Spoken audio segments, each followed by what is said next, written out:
Hi everyone, today we're going to look at how to find the equation of a parallel line.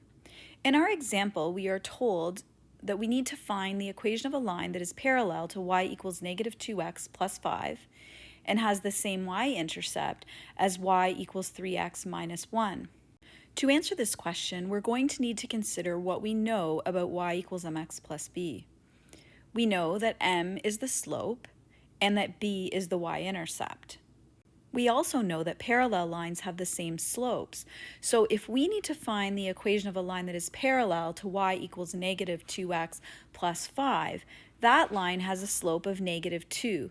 So our parallel line must also have a slope of negative 2. We are additionally told that our line will have to have the same y-intercept as y equals 3x minus 1. Minus 1 is the b value of this line. That's the y-intercept. So our line will have a y-intercept of negative 1 as well. That means that we can put both of these pieces of information together to create our equation. Our equation will be y equals negative 2x minus 1. We can graph the lines to verify that they are parallel. We'll begin by graphing the original line y equals negative 2x plus 5. So we'll start at positive 5 and go down 2 over 1 repeatedly so that we can create the line. And as usual, we'll draw a line through it, we'll put arrows on both ends, and we'll label our line with its equation.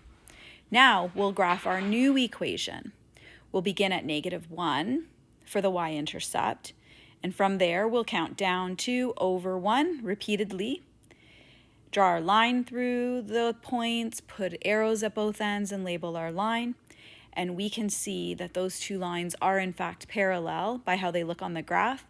And we know that they'll be parallel because they have the same slope, or m value, of negative 2.